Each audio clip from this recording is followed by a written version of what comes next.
Assalamualaikum warahmatullahi wabarakatuh. Assalamualaikum warahmatullahi wabarakatuh. Perkenalkan, saya Hamka Ahmad, kelas Adli Jenjang S1 Farmasi Universitas Megareski Makassar. Saat ini saya akan membawakan materi terkait sistem komplement dari mata kuliah imunologi. Pertama-tama, kita akan membahas terkait dengan pengertian sistem komplement. Sistem komplement merupakan protein dalam serum darah yang bereaksi berjenjang sebagai enzim untuk membantu sistem kekebalan seluler dan sistem kekebalan humoral untuk melindungi tubuh dari infeksi. Protein komplement ini tidak secara khusus bereaksi terhadap antigen tertentu dan segera teraktivasi pada proses infeksi awal dari patogen. Sehingga protein komplement ini biasa juga disebut bagian dari sistem imun bawaan. Walaupun demikian, beberapa antibodi dapat memicu beberapa protein komplement, sehingga aktivasi sistem komplement juga merupakan bagian dari sistem kekebalan humoral. Jenis-jenis mediator beserta komplement dan fungsinya dalam sistem komplement antara lain mediator C1 QRS, C2, C3A dan C5A, C3B, C4B, C4, C5A, C5, C6, C7, C8 dan C9. Pertama kita akan membahas terkait C1 yaitu komplement protein kompleks. C1 ini terbagi atas 3 yaitu C1Q, R, dan S.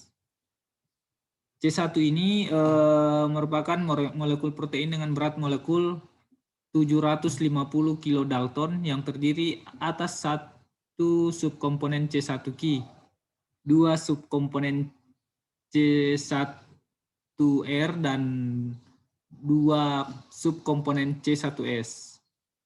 C1QR dan S membentuk C1 kompleks yang bergantung pada ketersediaan Ca2+.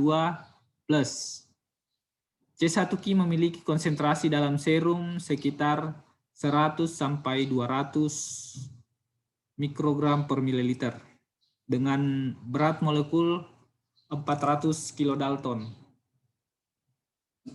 Memiliki thermoability dan terdapat dalam gamma globulin pada saat dilakukan immunoelektroporesis.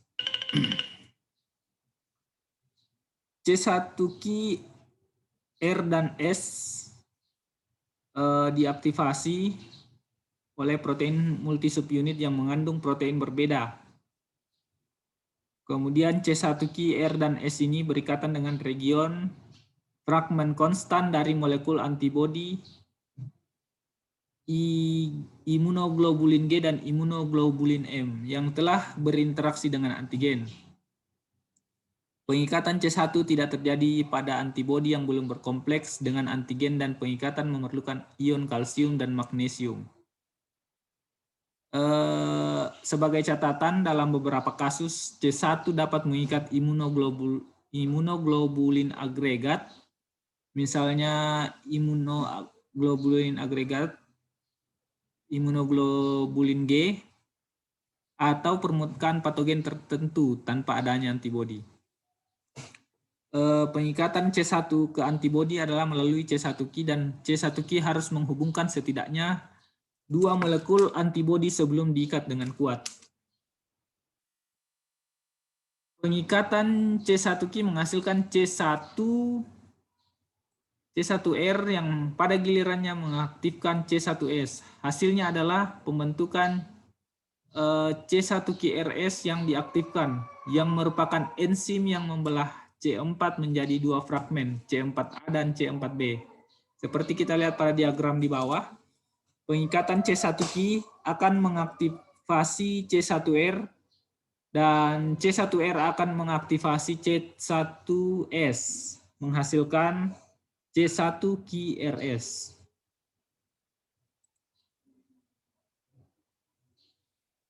Ini adalah diagram classical pathway. Bisa kita lihat C1 akan mengaktifasi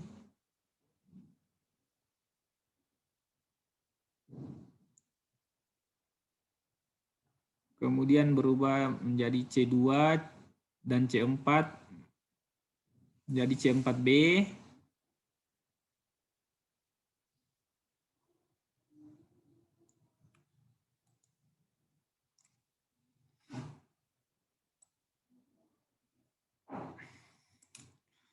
Mekanisme reaksi pada classical pathway yakni C1 teraktivasi pada saat berikatan dengan kompleks antigen, antibody. C1 yang telah teraktivasi akan merangsang pembelahan C2.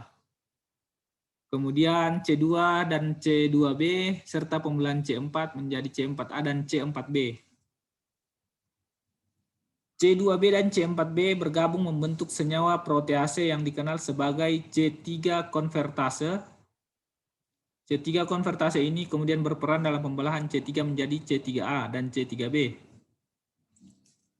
C3A berperan dalam reaksi inflamasi karena mampu merangsang pelepasan histamin dari sel mas. C3B dapat menjadi C3 konvertase dan dengan bantuan faktor D dan faktor B. Ataupun C3B berikatan dengan dinding sel bakteri, di mana sel fagosit memiliki kemampuan pengenalan terhadap situs C3B. Hal ini disebut opsonisasi.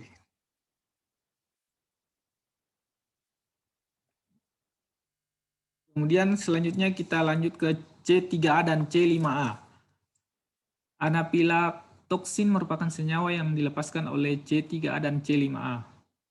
Senyawa ini dapat memberikan stimulasi pada sel mas untuk melepaskan histamin.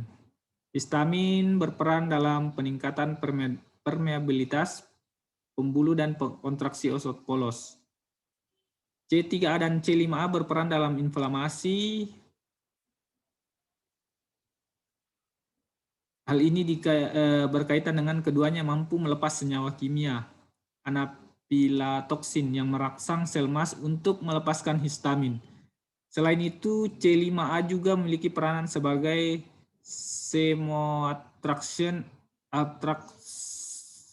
bagi sel fagosit. Kemudian selanjutnya C3B. Aderensi C3B memiliki peranan dalam membantu proses fagositosis dari mikroorganisme setelah proses aktivasi komplemen melalui jalur alternatif.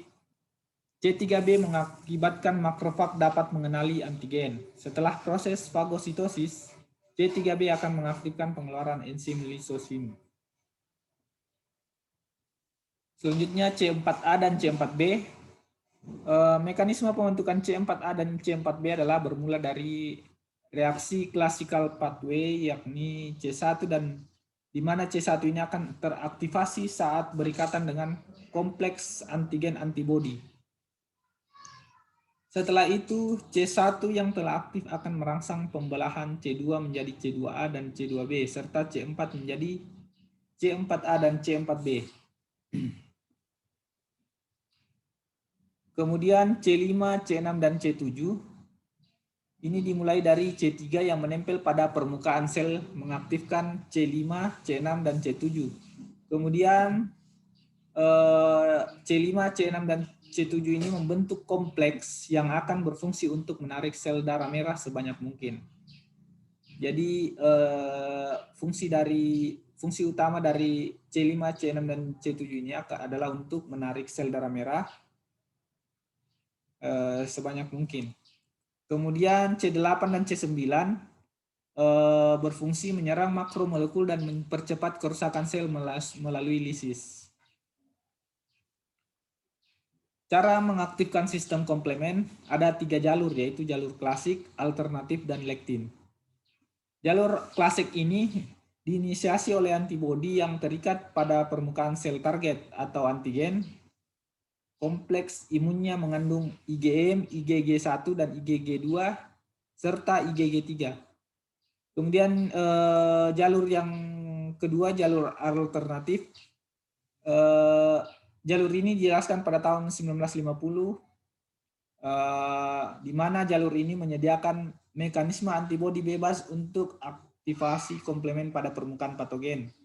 Jadi pada sistem ini terlibat C3 dan faktor B, D, P, dan H dan I yang akan berinteraksi di sekitar